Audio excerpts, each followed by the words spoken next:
هاي هاي. القصة بتبدأ فيها واحدة اسمها جوزي بتستعد علشان تتجوز. العيلة والجيران والأصحاب مالين المكان ومتحمسين، بالذات والدتها إيلين اللي مش قادرة تخبي فرحتها، والكل متجمع علشان يشهد اللحظة دي. وعشان والدها متوفي فكان أخوها الكبير جاك كان جاهز علشان يسلمها لعريسها. جوزي كانت جاهزة وطالعة زي القمر، بس قبل ما المراسم دي تبدأ بيوصل اتنين، ميسون وجوني.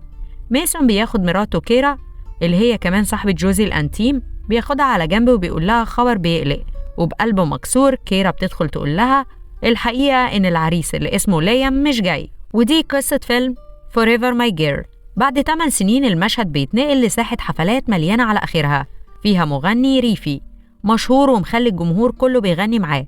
المغني ده هو ليام، نفس الشخص اللي ساب جوزي يوم فرحهم. مسيرته الفنية طارت للسما وبقى اسمه معروف في كل حتة. بعد ما خلص حفلته، مدير أعماله اللي اسمه سام بيعزمه على حفلة فيها كبار المديرين في شركات الإنتاج، بس ليام بيرفض وما بيرضاش يروح. تاني يوم الصبح ليام بيصحى في أوضته في الفندق بعد ما قضى الليلة مع واحدة من المعجبات.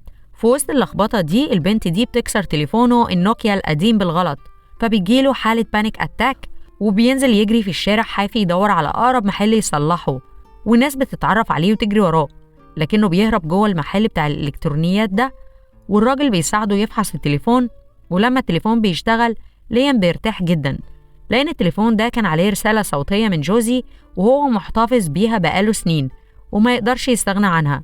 بعد الدوشة دي ليام بيروح يقابل سام اللي بيكون متعصب جدا من الفضيحة اللي عملها ليام بجري حافي في الشارع. وفي نفس الوقت بيجي خبر عاجل على التلفزيون عن حادثة عربية مميتة، واللي مات ده بقى هو ميسون صاحب ليام المقرب اللي بقى سياسي في بلدتهم سانت أوغسطين. ليام بيحس بصدمة وبيدخل في حالة حزن وبيشرب لوحده على السطح، وبعدين وهو في عربيته بيسمع نفس الخبر على الراديو وفيه تفاصيل الجنازة، وهو كان المفروض يسافر لدنفر علشان حفلته اللي جاية، بس بيقرر يخلي السواق يرجع بيه لبلدته. بعد 8 سنين بيرجع ليام للكنيسة اللي فرحه باظ فيها، وبره الكنيسة بيشوف جوزي ومعاها طفلة صغيرة وما بيتكلموش، وجوزي بتدخل وهي مصدومة من ظهوره المفاجئ. ليام بقى بيفضل بره بس مكسوف يدخل، خصوصا إن عارف إن أبوه القس اللي موجود جوه هو اللي هيصلي الجنازة بتاعت صاحبه.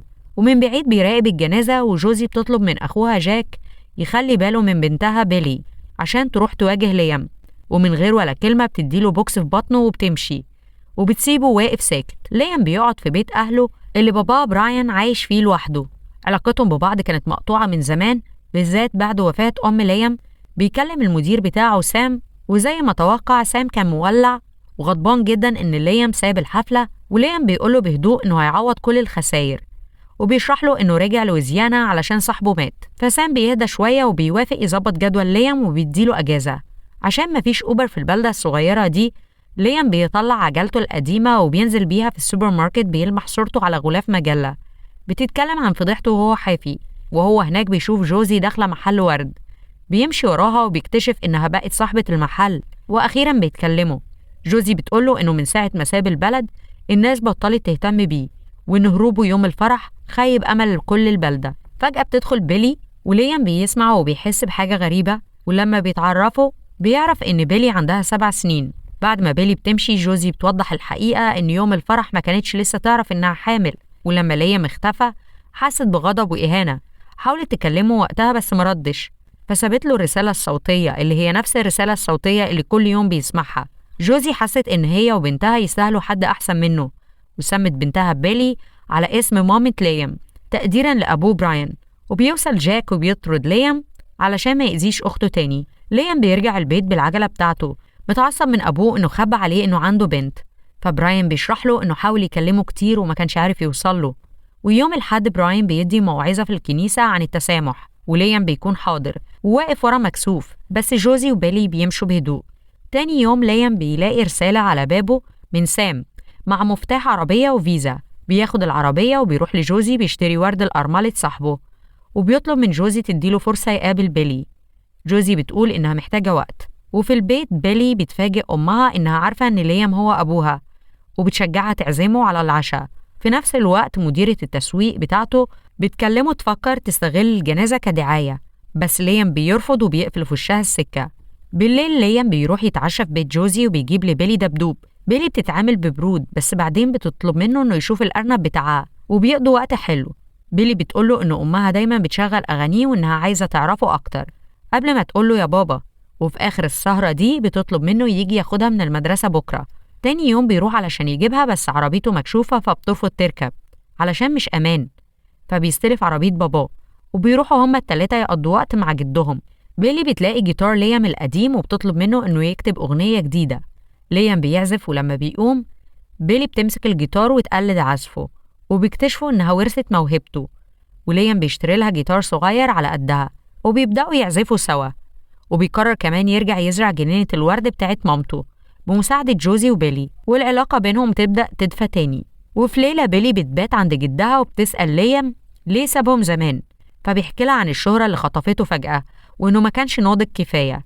جوزي وبراين بيسمعوه من بره، وبعدين جوزي بتعترف لليام إنها مستعدة تخرج معاه في ديت بدل ما يجي ياخدها عادي بيبعت لها ليموزين، وبعدين بياخدها في طيارة هليكوبتر علشان يتعشوا ويرقصوا والديت بيبقى خيالي. بس بعدين في يوم وهم في تجمع عائلي بيلي بتشرق في الأكل وكانت مش عارفة تتنفس، فليام بيتسمر مكانه وما بيعرفش يتصرف. جاك هو اللي بينقذها. الموقف ده بيفكر ليام بلحظة وفاة مامته في المستشفى وبيخليه ينهار. ليام بيحس إنه ملوش لازمة وبيروح يسكر في بار. جاك بيمشي وراه وبيقوله كلام قاسي وإنه مش جاهز يكون أب. ليام بيضرب مراية وبيعور إيده وبيرجع يقول لباباه إنه ما يستاهلش المسامحة وبيسيب البلد تاني. بيرجع لجولاته الغنائية بس سام بيلاحظ حزنه وبينصحه كأب إن الغلطات جزء من التربية. ليام بيقرر يرجع أمريكا ويسمع رسالة جوزي الصوتية القديمة وبيفهم إنه هرب زمان علشان كان مرعوب يخسرها زي ما خسر مامته. وبيروح لبيت جوزي وما بيلاقيش حد فبيسيب تليفونه القديم على الباب. الصبح جوزي بتشوف التليفون وبتفهم إنه محتفظ بيه من أيام ثانوي عشانها، وأخيرا بتسامحه وترجع له تاني.